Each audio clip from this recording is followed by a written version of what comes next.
बात बहुत पुरानी है।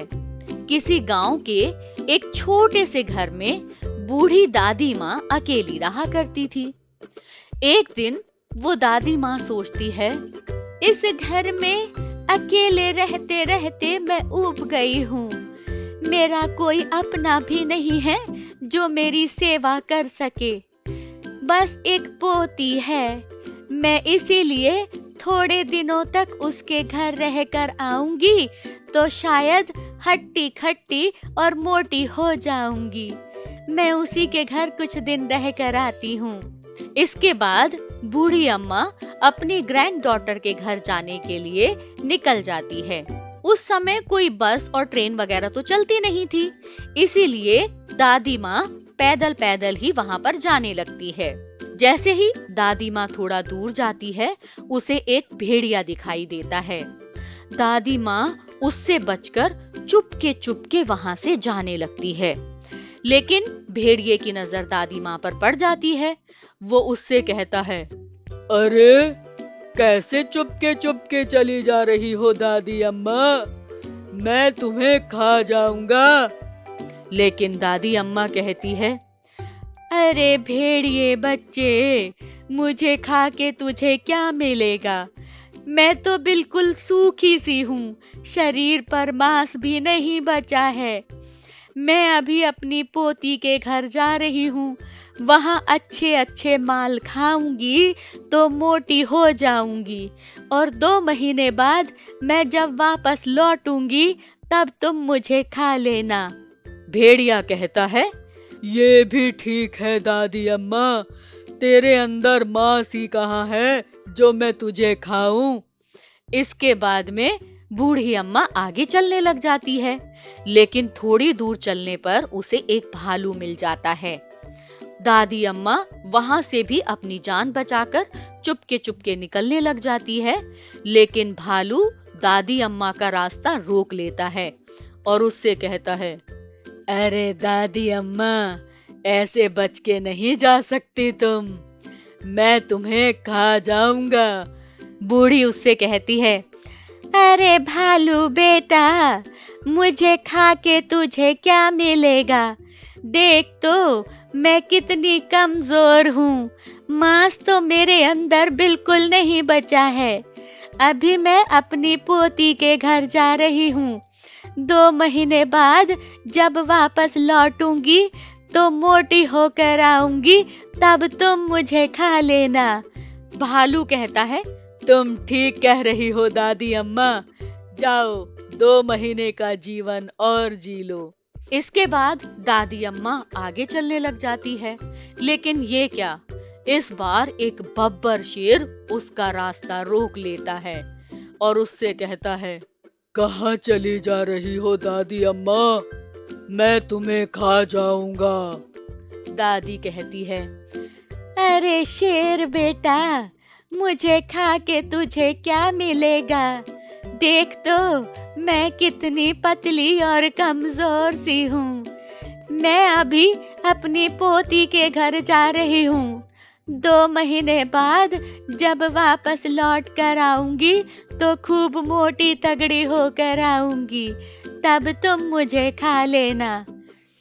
शेर कहता है, ठीक है बूढ़ी अम्मा, 2 महीने तक खूब खाना और पीना और अच्छे से मोटी तगड़ी होकर के आना, ताकि मैं तुम्हें खाऊं तो कुछ स्वाद तो आए तुम्हें खाने में। इसके बाद चलते चलते बूढ़ी अम्मा अपनी पोती के घर पहुंच जाती है। उसकी पोती उसका बहुत अच्छे से स्वागत करती है। वो कहती है, अरे दादी अम्मा, नमस्ते, कैसी हो आप? मैं तो ठीक हूँ बेटा, तुम कैसी हो? हाँ, मैं भी अच्छी हूँ दादी माँ, आओ आओ, अंदर आओ। इसके बाद बूढ़ी अम्मा की पोती उसे बहुत अच्छे अच्छे खाने खिलाने लग जाती है, लेकिन तब बूढ़ी अम्मा उससे कहती है, बेटा, मैं ये सब खा तो लूं, और मेरा मन भी कर रहा है कि जो जो चीजें तू मुझे खिलाना चाहती है मैं वो सब खा लूं, लेकिन क्या करूं, शेर, भालू, भेड़िया सब मेरा इंतजार कर रहे हैं कि मैं जब वापस लौटूंगी तो वो मुझे खा जाएंगे। इसीलिए ये सारे माल खा करके क्या फायदा। तब उसकी पोती कहती है, दादी माँ, आपको घबराने की जरूरत नहीं है, मैं तुम्हें भोमचा बनाकर भेजूंगी। दादी माँ पूछती है, भोमचा? ये भोमचा क्या होता है बेटी? तब वो कहती है, चिंता मत करो दादी माँ, मैं एक बहुत बड़ा पंपकिन लेकर आऊंगी और मैं तुम्हें उसमें बिठा दूंगी। तुम उसमें बैठकर अपने घर बड़े आराम से जा सकती हो। अच्छा, तो ठीक है, ला मैं अब ये सारी चीजें खा लेती हूँ। इसके बाद बूढ़ी अम्मा बहुत सारे अच्छे अच्छे खाने खाती है और 2 महीने में खूब मोटी हो जाती है। और जब बूढ़ी अम्मा के जाने का दिन होता है तो उसकी पोती उसे एक पंपकिन के अंदर बंद कर देती है और उसको वहां से विदा कर देती है। जब वो रास्ते में जा रही होती है तो सबसे पहले उसे शेर मिलता है और बूढ़ी अम्मा से कहता है, अरे ओ भोमचे, क्या तूने कहीं बूढ़ी माई को देखा है? वो मुझे कहकर गई थी कि मैं 2 महीने बाद आऊंगी, तब तुम मुझे खा लेना। बूढ़ी अम्मा पंपकिन के अंदर से ही बोलती है, भोमचा तो रोटी खावे, भोमचा तो पानी पीवे, भोमचा ना जाने भाई रे, ये बुढ़िया कौन? अच्छा अच्छा, चल भाग यहाँ से भोमचा कहीं का। इसके बाद बूढ़ी अम्मा आगे जाती है, फिर उसे भालू मिल जाता है। भालू भी उससे वही सवाल करता है, अरे ओ भोमचे, क्या आपने कहीं बूढ़ी अम्मा को देखा है? लेकिन बूढ़ी अम्मा फिर से वही जवाब देती है, भोमचा तो रोटी खावे, भोमचा तो पानी पीवे, भोमचा ना जाने भाई रे, ये बूढ़ी अम्मा कौन है? इसके बाद में भालू उससे कहता है, चलो भागो यहाँ से, पता नहीं कहाँ से चले आते हैं ऐसे ऐसे भोमचे कहीं के। इसके बाद में बूढ़ी अम्मा आगे जाती है, वहां पर उसे भेड़िया मिल जाता है। वो उससे कहता है, अरे भोमचे, क्या तूने कहीं बूढ़ी अम्मा को देखा है? 2 महीने हो गए हैं, अभी तक वापस नहीं आई है। दादी अम्मा भेड़िए को भी वही जवाब देती है, भोमचा तो रोटी खावे, भोमचा तो पानी पीवे, भोमचा ना जाने भाई रे, ये बूढ़ी अम्मा कौन है? धीरे धीरे बूढ़ी अम्मा आगे जाने लग जाती है, लेकिन भेड़िया सोचता है, अरे ये कैसा भोमचा है जो दादी अम्मा की तरह ही बात कर रहा है? कहीं ये दादी अम्मा ही तो नहीं है? और वो चुपके दादी अम्मा का पीछा करना शुरू कर देता है।